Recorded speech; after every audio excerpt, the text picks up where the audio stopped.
my way and watch out as I come. Busting in your line, cracking helmets in. I bring the pain, so what you gon' do? Stand there and just get shook out ya. So clean out your locker, I'm out to get ya. Cause I just popped ya. You can't take the pressure. You might as well quit cause you just can't last. Madden 2000, put your face in the grass. Austin Safarian-Jenkins, the first touchdown of Jameis Winston's career. And your pride in the dirt, so put on a skirt. If you come on the field and don't wanna get hurt, just bruised and beaten, all black and blue. And it's been like that since Madden 92.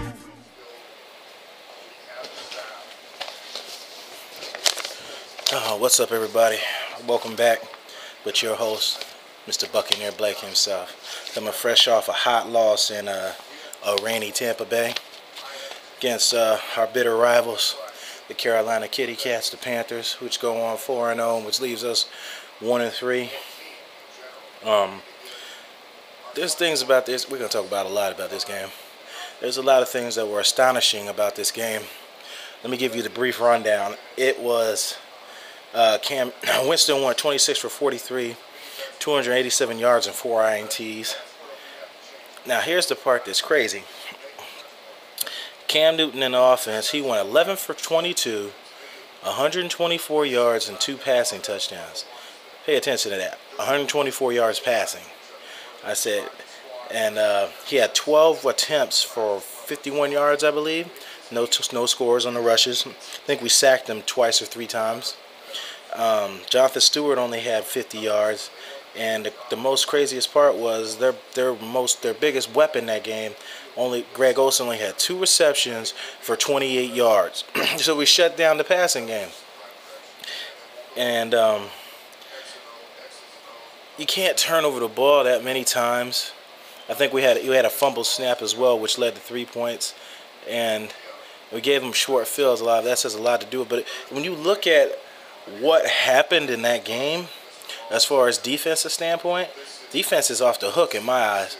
They did their jobs. I said you can't stop them from scoring points when they're already in scoring position when they got the ball, and you keep playing on the and you keep being on the field, and the offense can't converge and keep the ball moving, or can't keep from turning the ball over and giving it back to the offense and giving their offense momentum. I'll go deeper into that later. I said I want to touch on the offensive line play. Like I said last week, they played really good.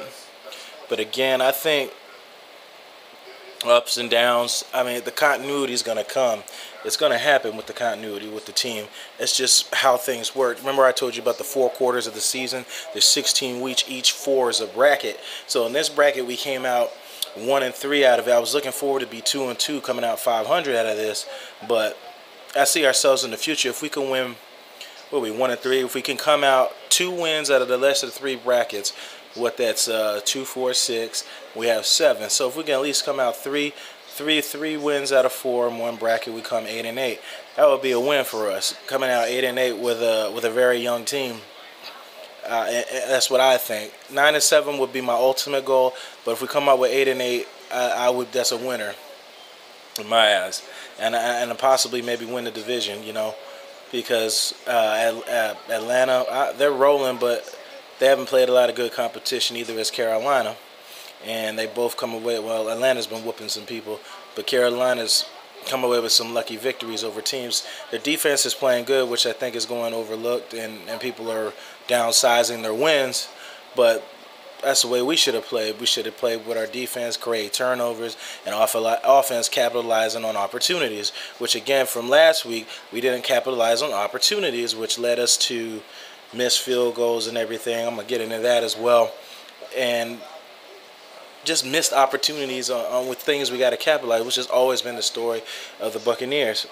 And you notice I'm not pissed off this game in this interview unlike I was week 1 with the Titans, because we were competitive this game. We just came up short on opportunities that need to be made. I said, when I sat in my seat and watched that game, I said to the guy next to me, I said, if we come out down here and score these 7 points, get the ball back, make them go 3 and out, and come down and get these 3 points and go into halftime, that's a win. And that's exactly the position that we're in. We came down and missed that field goal, and which was a momentum sucker out of him. whatever you want to call it. You come back out the second half, it had started raining. Cam Newton returned the favor and fumbled the ball to us, and we missed a field goal again. So you missed 2 back-to-back field goals, one at the end of the half and one at the beginning of the new one. That's 6 points right there, which would have put us down 1 point. Again, it's a momentum killer. Instead, we get missed opportunities. Again, like I said, I'm going to keep saying that because that's what they are. And you got to give credit to the defense for, I'm telling you, I'm going to keep crediting the defense for putting us in a position to win that game, which people are overlooking. Defense held us down in that game. Yeah, think about these turnovers. They could have scored 5 touchdowns off of all them damn turnovers, but they didn't score 5 touchdowns off them. We got them off the field on something, and we got them, and we got field goals out of them. The offensive line's up and down. We had to keep putting. A guy next to me kept asking. We had to keep putting Kevin Van Peel at tight end because I didn't realize till the inactive report came up on the screen that we had both ASJ out, Oscar Jenkins, and we had out Luke Stalker, I believe. Yes, we had both tight ends out, and you had Kyler Brait, and the other boy, Myers. But neither one are good blocking threats, and none of them have been a formidable opponent as far as going into the secondary catching passes. We haven't really used them for that. The plays that Winston, we were talking about the original offense, and I told you I'll ramble sometimes. I had to stop myself. The times that Winston had time to throw, you ever notice that he's not finding anybody open, or you're throwing it into tight windows or whatever? I don't believe our receivers are running formidable or good routes or getting open. And everybody always says, well, you got 6'5" receivers. Why can't you just throw it up? You can't just do that. It's not that simple to just throw it up to the 6'5" receiver. If football was that simple, then everybody would do that every play.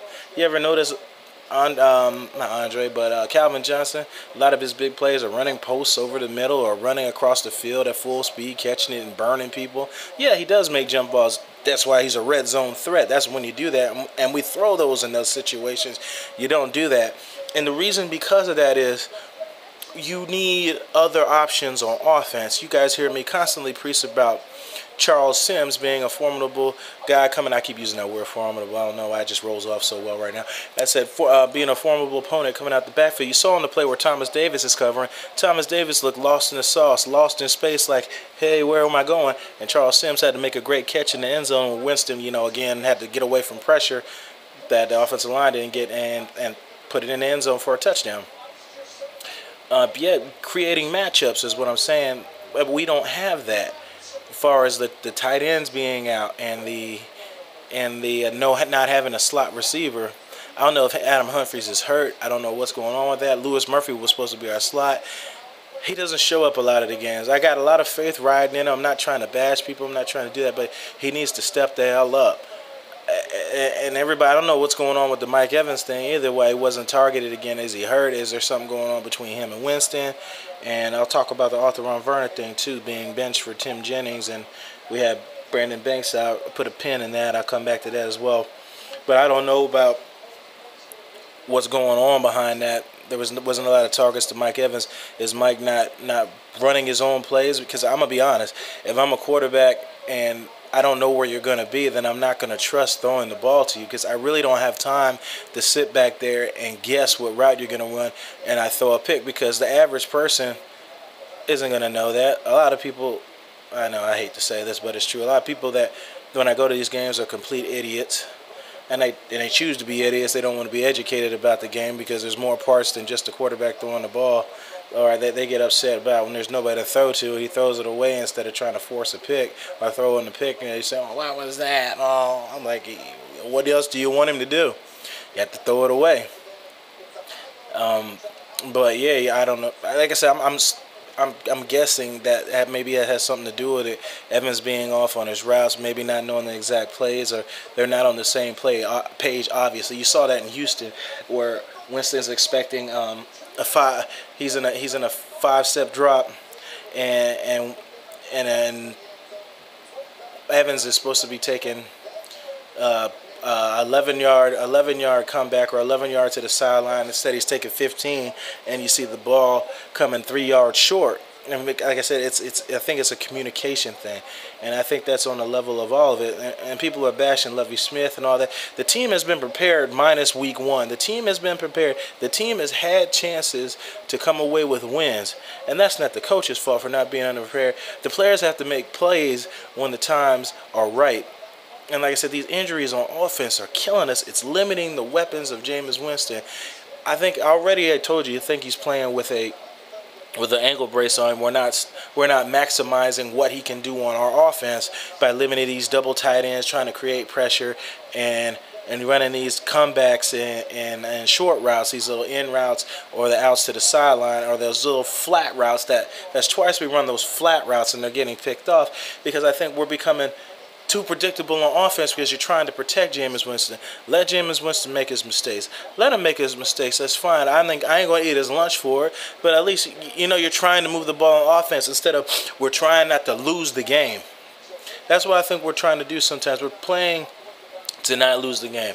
Doug Martin has been outstanding this season. He got off and got 100 yards, and people will recognize it because I don't think people had before. Even with his 58 yards in one game or 62 in the other or whatever that was, he's averaging 5 yards a carry, which is more than most backs. Even Adrian Peterson, I believe. If I'm wrong, quote me on that in the comment section. I'll correct it. But he's averaging like 5.5 yards a carry. And to be honest, if we're put in that position in the draft, I like Charles Sims, I like Doug Martin, but if we're put in a position that we could draft the boy from LSU, I don't want to miss out on Adrian Peterson again. We missed out on Calvin Johnson in that draft from one pick from Luke McCown beating the Browns and putting us one spot below Detroit, which had a chance to pick Calvin Johnson, and we got stuck with, yeah, you know who, you don't remember, do you? Mr. Gaines Adams. God rest his soul, died of a heart attack or enlarged heart. And we traded him to Chicago for a second-round pick. It's a pretty sad story.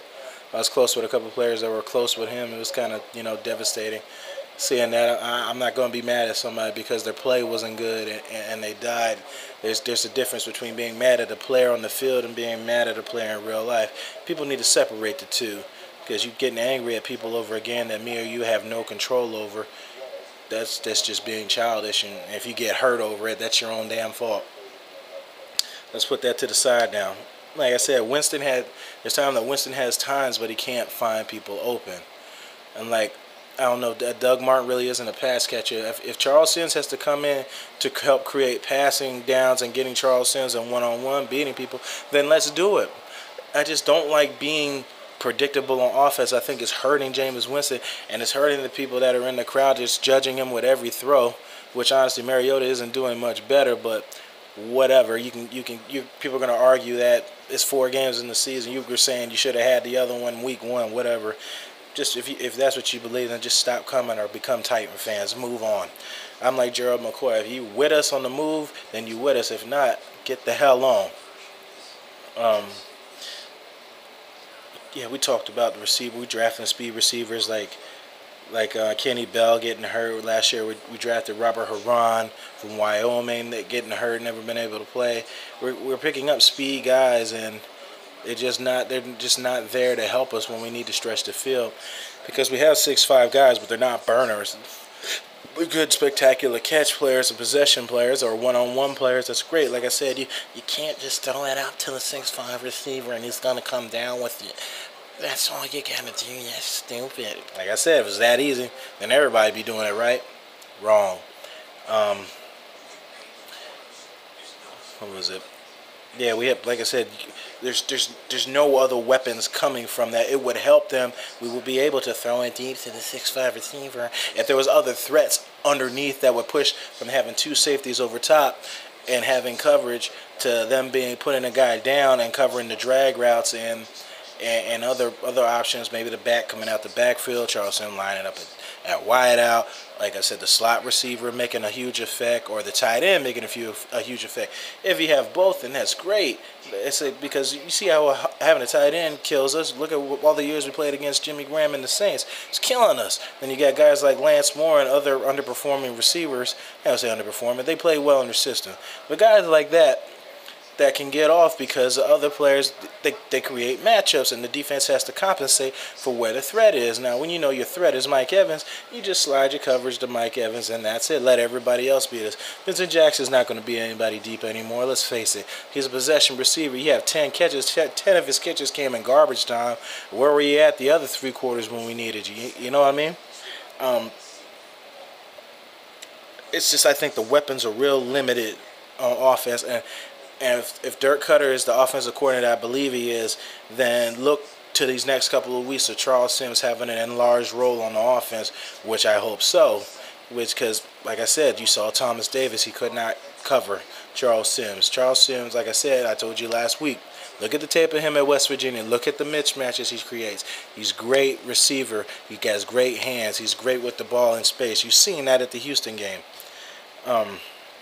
Now let's talk about the field goals. The field goals, what was that? You had 3 missed field goals in Houston. You had 3 missed field goals in Houston and 1 extra point miss. Now, that's 10 points. That's 369 and 1 extra point is 10. That's last week points we missed that killed us, momentum killers, stuff like that. And I said, well, we had 2 missed field goals this week. Well, last Sunday we had 2 missed field goals and an extra point missed. That's 7 points, which is a total of 17 points missed on extra points alone. Which you add those up, that could have helped us in the winner, put us in a closer game. Again, missed opportunities. The kicker's been fired, so people need to get out their resume. I ain't never played kicker before. Maybe I should get my resume out. Be, the Fat Grammatica or Fatmatica. Doesn't work. I like Fatmatica. Maybe I'll be that. Fat Black Matica. I'll get that sketched on the shirt one time. Fat Black Matica. And I hope we bring back Connor Barth, but I never said that before. Connor Barth, part that hurt him is because he couldn't do kickoffs. He couldn't put it in the end zone, but he could do field goals, and that's kind of part that hurt him. Brenza could do both. He had a strong leg, but I think he didn't really adapt on how to do the strong leg and accuracy. That's kind of like what Mason Crosby did in Green Bay. He had to learn that year he was shaky, and Green Bay stuck with him. Like I respect Lovey for keeping with him after last week, but you're coming home missing these field goals, and the people are disarray. And Buccaneers, I mean, Lovey Smith, if you're watching this, be confident in what you guys are doing. I don't blame you for any of these losses. I guess I was upset with you week 1 because we were underprepared, and I get all that. And the next 2 weeks we've came in prepared. I believe we need to play more aggressive. I believe we need to play to win. If we make mistakes, make them big, man. As the people and myself see you competing and you make mistakes off of trying to win games, I'm never going to be angry at you at that. We need to have an identity besides just cover 2. We need an offensive identity. We had problems with that. I told you the 21-point rule. This game wouldn't apply it either. If you score 21 points in all our games, I believe we win a lot of games. There's only 2 games that we didn't score 21 points. We would be 2-2 right now if we level out 21 points in all 4 games. We'd be 2-2. We gave up 19 points the last two games. The Houston game and the New Orleans game. We won the New Orleans game, and we lost the other 2. They were over 21 points, and we lost those anyway. It was 37 and 42. Yeah, we'll be 2-2 if we played the 21-point game. Like I said, remember what I said, 21-point game. Let's just even it out across all games. Well, like I said, here I go rambling. If you're watching this, have an identity. We're going to smash you in the mouth. We're going to try to beat you bad on offense. We're going to try to do everything possible. Nothing's limited. Don't put a bracelet or ankle monitor on our quarterback trying to protect him from people booing or whatever. I don't care about them. I care about you guys doing what you got to do to win the games. If that's what it takes. Besides cheating, I won't support you if you do that. I'll be a hypocrite to say that. Even if I was a Patriot fan, I wouldn't support it, especially if I know all the evidence is true. Maybe not in Deflate, but in Spygate. Come out there, do what we need to do, and win the game. Have an identity. Have an identity. All these chants and these logos, C's, I ain't into none of that bullshit. Have an identity, Lovey Smith. Have an identity, Levante David, Doug Martin, Gerald McCoy. Gerald McCoy, you're out there doing everything you can. Uplift people. Get the spirits high. I hate seeing you guys down. I hate seeing all that. I said, my word is to you, I really hope you guys see this and you get motivated that I'm here supporting you guys. I do this running thing for all the points we give up on defense to show that I'm committed to this team winning. I'm not going to be in there throwing rocks, because it seems like more of these people that bitch and whine about it, they either A, don't know shit about football to begin with, or they seem like they hate the team more than they like it. Then get the hell out of here, because I don't want to hear that shit. I want to see you guys make plays and keep penalties low, because I get pissed off when the penalties happen, because it seems it happens too much. But as always, Buccaneers and myself and everybody else watching, I appreciate it. And as always, you're the master of everything you do. You're the master of making your own identity. Why don't you go out there and make it? Y'all be safe and have a good night.